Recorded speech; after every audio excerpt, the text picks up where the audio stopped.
দেশ শান্তিতে থাকবে না শেখ হাসিনাকে বিচারের আওতায় আনা ছাড়া, মন্তব্য করেছেন শামসুজ্জামান দুদু। সুপ্রিয় দর্শক, আসসালামু আলাইকুম। এআরপি বার্তা চ্যানেলের পক্ষ থেকে আপনাদেরকে স্বাগতম। দেশ এবং দেশের বাইরে থেকে যারা এই মুহূর্তে এই ভিডিওটি দেখছেন, সকলকে আন্তরিক ধন্যবাদ ও শুভেচ্ছা। সুপ্রিয় দর্শক, এতক্ষণ শুনছিলেন সংবাদ শিরোনাম, এখন পুরো বিস্তারিত। দেশ শান্তিতে থাকবে না শেখ হাসিনাকে বিচারের আওতায় আনা ছাড়া, মন্তব্য করেছেন শামসুজ্জামান দুদু। আজ বাংলাদেশ ইয়ুথ ফোরামের সভাপতি মোহাম্মদ সাইদুর রহমানের সভাপতিত্বে জাতীয় প্রেস ক্লাবের সামনে আয়োজিত গণতন্ত্র হত্যাকারীদের বিচারের দাবিতে প্রতিবাদ সভায় প্রধান অতিথির বক্তব্যে আওয়ামী লীগের সভাপতি শেখ হাসিনাকে দেশে পাঠানোর জন্য ভারতকে অনুরোধ জানিয়ে বিএনপির ভাইস চেয়ারম্যান শামসুজ্জামান দুদু বলেছেন, ফ্যাসিস্টকে আশ্রয় দিয়েছেন, এখন তাকে দেশে ফেরত পাঠান। তাকে রক্ষা করার মধ্য দিয়ে আপনারা গণতন্ত্রের সপক্ষে কোনো কাজ করতে পারেন না। শেখ হাসিনার মাথার চুল থেকে পায়ের নখ পর্যন্ত এখন খুনি। তাকে বিচারের আওতায় আনা ছাড়া বাংলাদেশ শান্তিতে থাকতে পারবে না। শামসুজ্জামান দুদু বলেন, আমাদের পার্শ্ববর্তী দেশকে আমরা বন্ধু হিসেবে জানি, কিন্তু সেই দেশের প্রতিরক্ষা মন্ত্রী যে কথা বলেন, আমি জানি না তার উদ্দেশ্য কি। তার দেশের নিরাপত্তা, তার দেশের সার্বভৌমত্ব রক্ষা করা তাদের দায়িত্ব, কিন্তু সেটি যদি উদ্দেশ্যপূর্ণ হয়, শান্তিপূর্ণ দেশ বাংলাদেশকে গাজার সঙ্গে তুলনা করা, ইসরায়েলের সঙ্গে তুলনা করা, ইউক্রেনের সঙ্গে তুলনা করা, সেটা মনে হয় তারা ঠিক করেনি। ভারতের থেকেও বাংলাদেশ অনেক দিক থেকে নিরাপদ এবং শান্তিতে রয়েছে বলে ঘোষিত হয়েছে।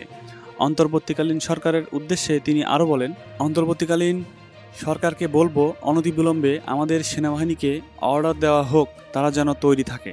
দেশবাসীকে সংগঠিত করে এই দেশের পুলিশ, বিডিআর, সেনাবাহিনী এবং জনগণ সংগঠিত হয়ে মুক্তিযুদ্ধকালীন সময়ে যেভাবে পাকিস্তানের হানাদার বাহিনীকে পরাজিত করে বাংলাদেশের স্বাধীনতা এনেছিল, তেমনিভাবে তারা বাংলাদেশের স্বাধীনতাকে রক্ষা করবে।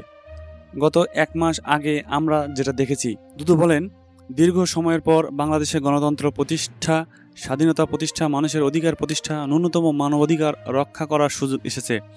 সেই সুযোগ আমাদেরকে ব্যবহার করতে হবে।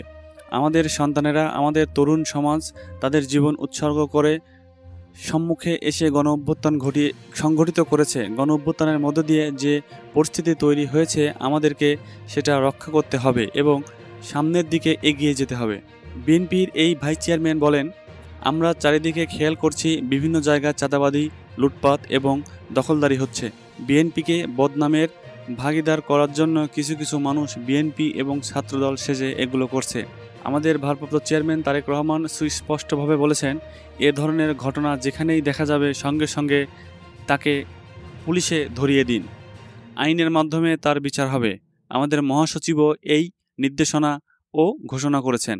তিনি আরও বলেন, যারা গত 17 বছর ধরে গণতন্ত্র বিরোধী ভূমিকা পালন করেছে, ছাত্র জনতার ওপর গুলি চালিয়েছে, এ আন্দোলন সংগ্রামে যারা শহীদ হয়েছে, হাসিনা সহ আওয়ামী লীগের জড়িত থাকা নেতাদেরকে অনতিবিলম্বে বিচারের আওতায় এনে কাঠগড়ায় দাঁড় করাতে হবে।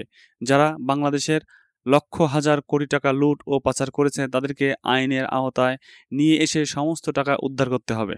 সুপ্রিয় দর্শক, আমাদের এই চ্যানেলটি এআরপি বার্তা সর্বশেষ ঘটে যাওয়া সকল আপডেট নিউজ সম্প্রচার করে থাকে।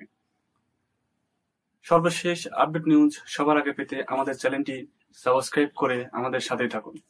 সুপ্রিয় দর্শক, এই ভিডিওটি ভালো লাগলে অবশ্যই লাইক করুন এবং কমেন্ট বক্সে আপনাদের মূল্যবান মন্তব্য কমেন্ট করে যাবেন। এতক্ষণ সাথে থাকার জন্য আপনাদের সকলকে আন্তরিক ধন্যবাদ।